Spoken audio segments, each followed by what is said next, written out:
नमस्कार, हमारा नाम है समरीन और आपने देखना शुरू कर दिया है लाइव सिटीज। देखिए, कहते हैं कि मेहनत कभी जाया नहीं जाती है और अगर आप मेहनत करते हैं तो सफलता आपके कदमों को जरूर चूमती है।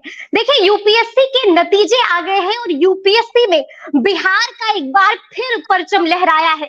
देखिए, बिहार के लाल ने यूपीएससी में कमाल कर दिया है। तो सबसे पहले तो प्रिंस, आपका बहुत बहुत स्वागत है। जी जी, थैंक यू मैम। तो सबसे पहले तो बहुत बहुत बधाई प्रिंस कि आपको 89th रैंक आई है। Thank you. जी। अच्छा प्रिंस, ये बताइए कि जैसे ही पता चला कि रिजल्ट आ गया है यूपीएससी में 89th रैंक आई है आपको, तो रिएक्शन कैसा था आपका? एक्चुअली मेरे फ्रेंड ने कॉल किया था, मतलब वो दोपहर अच्छा। के टाइम रिजल्ट आया था, तुम्हारा 89th रैंक आया। ये मुझे अच्छा। विश्वास नहीं हुआ क्योंकि मैं एक्सपेक्ट नहीं कर रहा। फिर मैंने पीडीएफ हम्म। चेक करके देखा तो सच में मेरा था। काफी खुश हुआ। उसके बाद मैंने घर पे कॉल करके बताया कि हाँ मेरा हो गया। अच्छा, तो जब घर पे कॉल करके बताई आपने तो घर वालों का रिएक्शन क्या था? मतलब मम्मी का रिएक्शन क्या था, पापा का रिएक्शन क्या था, क्या कुछ कहा आपको? यकीन हुआ घर पर कि टॉप 100 में उनका लाल आ गया है? एक्चुअली उस वक्त मैंने बहुत ज्यादा बात नहीं की, बस बस उनको इन्फॉर्म किया। वो काफी हो सकता है ठीक उसके है। बाद वो भी बिजी हो गए कुछ होकर, तो हम्म। अभी मैं बात किया, सब काफी खुश हैं। अच्छा, अभी आपने बात की है घर पर, सब काफी खुश है। जी। क्या कह रहे हैं मम्मी, क्या कह रही है, पापा क्या कह रहे हैं? मम्मी मम्मी और पापा काफी खुश हैं कि चलो इतने सालों से जो पढ़ाई कर रहे थे हम्म। सफलता, तो जी जी। उनको कहीं ना कहीं ये होता है कि ये इतना वर्क कर रहा है, तो चलो इसकी जो तैयारी है हम्म। वो जर्नी है और फाइनली जो चाहेंगे बिल्कुल वो बिल्कुल मिले। बिल्कुल। बिल्कुल, कहते हैं कि कोशिश करने वालों की हार नहीं होती है प्रिंस, और आपने ये प्रूव कर दिया है। अच्छा, थोड़ा सा जाहिर सी बात है प्रिंस, 89th रैंक होल्डर है आप, तो लोग आपके बारे में जानना चाहते हैं। तो थोड़ा सा अपने एजुकेशनल बैकग्राउंड के बारे में बताइए, कहाँ से शुरू किया, क्या कुछ हुआ, किस तरह से तैयारी की, मतलब थोड़ा सा आपके बारे में जानना चाहेंगे। जी, तो मैं मूलतः जो शिवहर का हम्म। रहने वाला हूँ, बखारचंद का गाँव है। जी जी। तो जो मेरे हम्म। गाँव में गवर्नमेंट राजकीय मध्य विद्यालय चंडिया वाला जो गवर्नमेंट स्कूल है, तो क्लास 8 तक वहाँ से हम्म। पढ़ा था। उसके बाद एक बगल की अच्छा। गाँव है सोनौल सुल्तान, वहाँ के हाई हम्म। स्कूल सोनौल सुल्तान जो गवर्नमेंट है, वहाँ से मैंने 10th कंप्लीट किया था। ग्रेजुएशन ठीक है। मैंने मुजफ्फरपुर यूनिवर्सिटी के अंतर्गत बैरगनिया में एक कॉलेज है, दीनदयाल उपाध्याय इवनिंग डिग्री हम्म। कॉलेज, मैंने अच्छा। वहां से मुजफ्फरपुर यूनिवर्सिटी से अपना ग्रेजुएशन कंप्लीट किया है। उसके बाद मैंने अच्छा। 2019 में यूपीएससी का जर्नी शुरू किया था और ये मेरा चौथा अटेम्प्ट था। अच्छा, ये आपका चौथा अटेम्प्ट है? मतलब कि जी जैसा कि मुझे ये भी पता है कि इससे पहले भी आपका सिलेक्शन हुआ था, अगर मैं गलत नहीं हूं तो। जी मैम, लास्ट ईयर में आईपीएस के लिए सिलेक्ट हुआ था। सेलेक्ट हुए थे और इस बार फिर क्यों, आप खुश नहीं थे कि आईपीएस बनकर? नहीं, ऐसी बात नहीं थी कि मैं खुश नहीं था, पर मैं बहुत खुश था। बट जो मेरी सर्विस हाँ हाँ। प्रेफरेंस रहा है प्रिपरेशन में, वो जी। आईएएस था पहला चॉइस। एक बार और ट्राई कर अच्छा। लूंगा। अच्छा, मतलब ये एक और बार ट्राई इस उम्मीद में किया कि अगर हो जाता है तो ठीक है, नहीं तो फिर जी इसी से संतुष्टि कर लेंगे। बिल्कुल बिल्कुल। अच्छा प्रिंस, ये बताइए कि तैयारी कैसे की है आपने, क्योंकि जाहिर सी बात है कि बार बार लोग पूछते हैं कि क्या सेल्फ स्टडी करके कोई यूपीएससी क्रैक कर सकता है, या फिर कोचिंग का कितना रोल लगता है आपको? आपकी तैयारी कैसी थी, सेल्फ स्टडी या फिर बिल्कुल कोचिंग सेंटर्स? मैंने दिल्ली आके जब प्रिपरेशन स्टार्ट किया था, तो उस वक्त मेरे पास कोई गाइडेंस नहीं था, हम्म। घर में भी ऐसे कोई लोग थे, तो मुझे लगा कि कोचिंग कर लेता हूँ। तो मैंने कोचिंग हम्म। स्टार्टिंग में ली थी, बट अच्छा। उसके बाद जो सिलेक्शंस हुए हैं, मतलब तीसरा और चौथा अटेम्प्ट में, तब तक मैं सेल्फ स्टडी पे ही डिपेंडेंट हो चुका था। और मुझे लगता है कि अच्छा। सिलेक्शंस में कोचिंग बेसिक्स को क्लियर कर सकती है, बट आपका जो हम्म। सिलेक्शन है वो आपके स्टडी पे ही डिपेंड करता है, क्योंकि कोई भी कोचिंग सेंटर से वहाँ पर 500 लोग एक क्लासेज में होते हैं, एक दो लोगों का ही सिलेक्शन होता है। हम्म। तो कोचिंग आपकी जो फाउंडेशन है या बेसिक्स चीजें हैं उसको क्लियर करने हम्म। के लिए काम आती है। अगर वो आपका पहले से अच्छा है तो आप बिना कोचिंग के भी कर सकते हैं, मतलब कोचिंग एक नेसेसिटी नहीं है, बट हाँ एज ए हम्म। अल्टरनेट अगर आप यूज करना चाहते हैं तो कर सकते हैं, बट दैट नॉट नेसेसरी। अच्छा, कोचिंग जरूरी नहीं है, मतलब जो ज्यादा रोल रहा आपकी सफलता में वो आपकी सेल्फ स्टडी रही।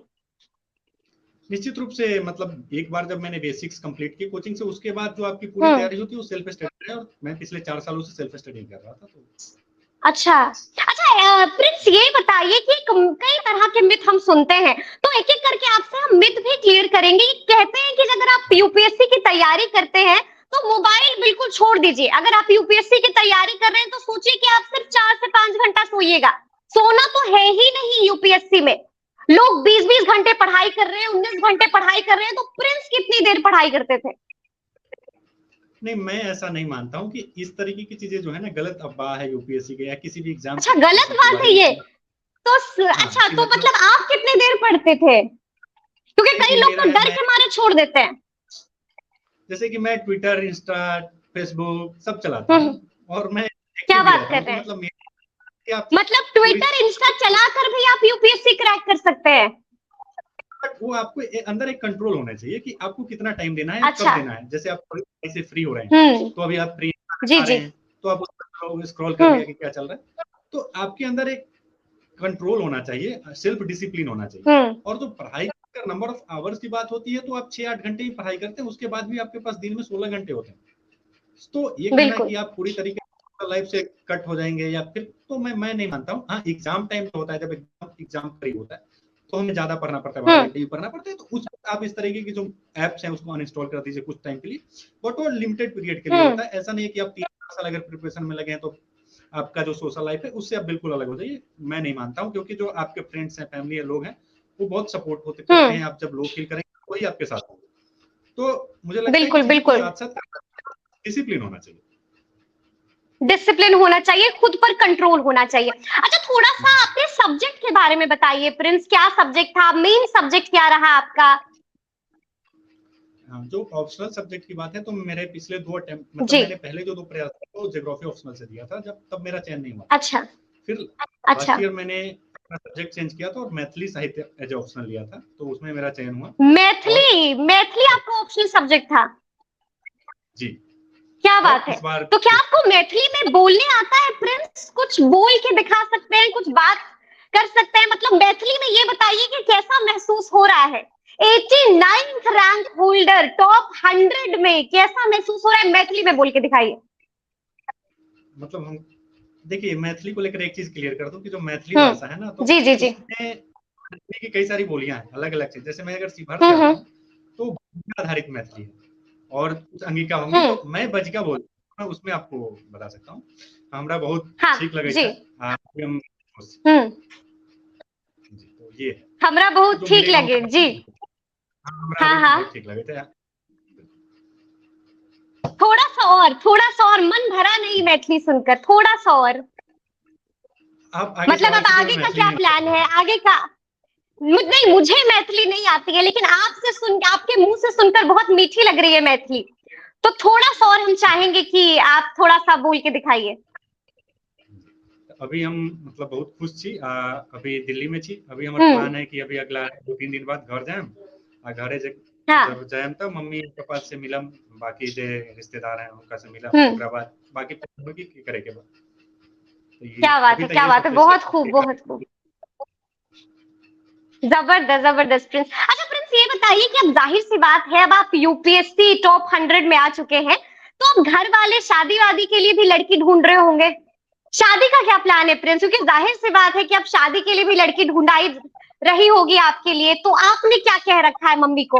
अब तो घर से प्रेशर आना शुरू हो जाएगा। मतलब मुझे लगता है कि मैं अभी बहुत यंग हूँ शादी करने को लेकर, तो मैं अच्छा, ये बताइए कि दहेज पर क्या प्रतिक्रिया रहेगी? दहेज पर क्या प्रतिक्रिया रहेगी?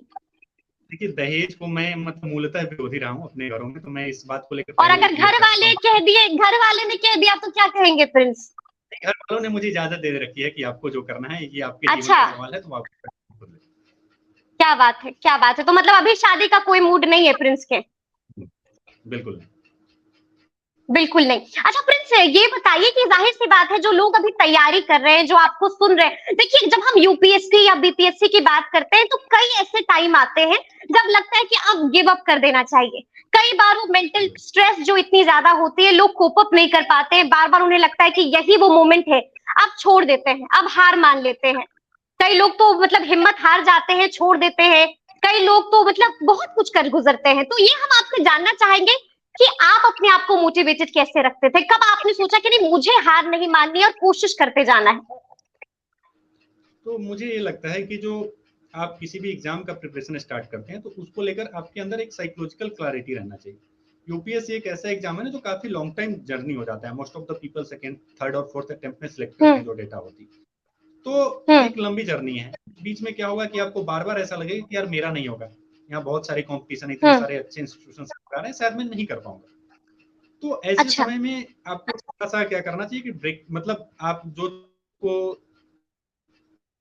प्रेरित करती है वैसा कुछ कर लीजिए। जैसे मैं कविताएं पढ़ लेता था, तो इस तरह की चीजें हैं, जैसे कि मुझे कविता पढ़ के मोटिवेशन मिलता है, इस तरह की जो मोटिवेशनल कविताएं हैं वो मैं पढ़ता हूँ। तो अलग अलग हो सकता है, कुछ लोग फ्रेंड से बात कर लेते हैं, म्यूजिक सुन लेते हैं, ये करना चाहिए। बट आपको एक बिलीफ रखना चाहिए कि यार मैं कर, अगर कोई कर रहा है तो मैं भी कर सकता हूँ। वो सेल्फ बिलीफ बहुत जरूरी है। बिल्कुल बिल्कुल बिल्कुल। और मतलब आपको एक ऐसा जोन ढूंढ लेना है जो आपको फील फ्री दे, जो आपके सारे टेंशन को रिलीव करे, वैसी चीजों पर। अच्छा ये बताइए प्रिंस, एक बहुत मजेदार सवाल आपसे पूछेंगे कि क्या मतलब आप हमेशा से टॉपर रहे हैं बचपन से, या फिर बैक बेंचर वाले स्टूडेंट रहे हैं प्रिंस? क्योंकि कई बार हम सुनते हैं कि टॉपर नहीं, फिर बैक बेंचर रहते हैं लेकिन फिर कमाल कर देते हैं। जहाँ तक टॉपर्स को लेकर प्रश्न है, तो चूंकि मैं गवर्नमेंट स्कूल्स में था तो बहुत ज्यादा वहाँ पर ऐसा कोई कॉम्पिटिशन नहीं था, तो क्लास 8 तक तो मैं अच्छे करता था। सरकारी स्कूल्स में एग्जामिनेशन प्रोसेस ऐसी नहीं है कि जिससे बहुत अंदाजा लगे। बट 10th वगैरह जहाँ से एक बोर्ड स्टार्ट होते हैं तो मेरे मार्क्स बहुत ऐसे टॉपर नहीं रहे। लाइक 10th में मेरे 68% मार्क्स थे। तो मतलब आप भी बैक बेंचर वाले स्टूडेंट हैं जिन्होंने अचानक से कमाल कर दिखाया? मतलब मैं 80% वाला स्टूडेंट नहीं हूँ। अच्छा, तो मतलब बैक बेंचर वाले स्टूडेंट हैं क्या? हाँ, मतलब बैक बेंचर कह सकते हैं, मतलब रिजल्ट के अकॉर्डिंग। मतलब शर्माना नहीं है प्रिंस, बिल्कुल बिल्कुल एकदम खुल के बात करिए, क्योंकि हम देख रहे हैं कि आप शर्मा रहे हैं बैक बेंचर के नाम पे, क्योंकि बैक बेंचर्स कमाल कर देते हैं। कोचिंग सेंट्रिक मैंने स्टडी ज्यादा की है, मतलब जो 10th वगैरह को लेकर भी ना, क्योंकि क्लासेस बहुत रेगुलर्स नहीं होती वगैरह में। अगर आपको पता है गवर्नमेंट में तो बैक बेंचर ऐसा नहीं था, मेरा कोई फिक्स जगह नहीं होता था बैठने को लेकर। बट हाँ, कोचिंग वगैरह और सेल्फ स्टडी ज्यादा करता था। अच्छा, तो चलिए देखिए, वक्त का हमारे पास तकाजा है, तो हम थोड़ा जल्दी जल्दी बस हम चाहेंगे कि बस थोड़ा थोड़ा टिप्स देते जाए। आप हम चाहेंगे कि आप वो टिप्स दे दीजिए जो लोग आपको सुन रहे हैं, कि जो लोग प्रिपेयर कर रहे हैं, कुछ ऐसा मूल मंत्र बता दीजिए, कुछ रामबाण तरीका बता दीजिए, किस तरह से आप भी अगर ये कर गुजरिएगा तो आपके लिए भी आसान हो जाएगी राह।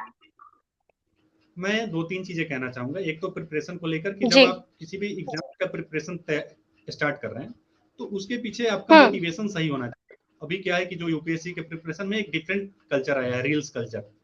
तो रील्स को देख के आप यूपीएससी की तैयारी कि आपने रील्स में देखा रॉयल एंट्री ऑफ आईएएस और इस तरह की बेकार की चीजें, ये चीजें आपको लॉन्ग टर्म में मोटिवेट नहीं करेगा, फ्रस्ट्रेट फील करेंगे। तो आपको अगर सच में सर्विस करनी है तो करिए। आप सिर्फ दिखावे को लेकर की सारी रील्स बन रही है तो इससे तो मत ही करिए, मेरा एक सजेशन है। दूसरा कि जब आप कोई एग्जाम करने जा रहे हैं तो उसके सिलेबस और प्रीवियस ईयर के जो पेपर्स हैं वो सक्सेस का मेजर सोर्स, तो उसको आप बहुत अच्छे ढंग से एनालिसिस कीजिए और जो भी चीजें पूछी जा रही हैं उसके स्टेटमेंट बनाइए, उसको फुलफिल करिए। तीसरा कि आजकल इंफॉर्मेशन बहुत ज्यादा मार्केट में, ये बहुत बड़ी समस्या है। आज डिजिटल है कि इतने सारे चैनल्स आ गए, इतनी सारी चीजें हैं कि हम कंफ्यूज रहते हैं कि पढ़ना क्या है। बिल्कुल आपकी कोशिश ये कुछ अच्छे सोर्स आइडेंटिफाई करें और उसके साथ स्टिक करें। बहुत ज्यादा जो शॉर्टकट मेथड आते हैं कि 10 कैसे पास करें, तो ऐसे जो वीडियोज होते हैं इस तरह की चीजों को अवॉइड कीजिए। जो बेसिक्स मटेरियल है, स्टैंडर्ड बुक, उसके साथ स्टिक कीजिए। तो चलिए, बहुत बहुत शुक्रिया प्रिंस, बहुत अच्छा लगा आपसे बात करके, और आपने बहुत अच्छी अच्छी बातें बताई, और मैं उम्मीद करती हूँ कि जो हमारे दर्शक इसे सुन रहे हैं उन्हें भी काफी हेल्प होगी आपके इस मूल मंत्र से। तो बहुत बहुत शुक्रिया और आगे के फ्यूचर के लिए बहुत सारी शुभकामनाएं। जी धन्यवाद। जी, तो ये थे प्रिंस, और आपने सुना कि इन्होंने क्या कुछ बताया। तो अंत में हम यही कहना चाहेंगे कि देखिए, कोशिश करने वालों की कभी हार नहीं होती है। Hard work really pays. तो अगर आप मेहनत करते हैं, अगर आप हार्ड वर्क करते हैं, तो आप कभी मायूस नहीं होंगे। तो इस तरह के तमाम अपडेट्स के लिए हमारे साथ ऐसे ही बने रहिएगा और देखते रहिएगा लाइव से।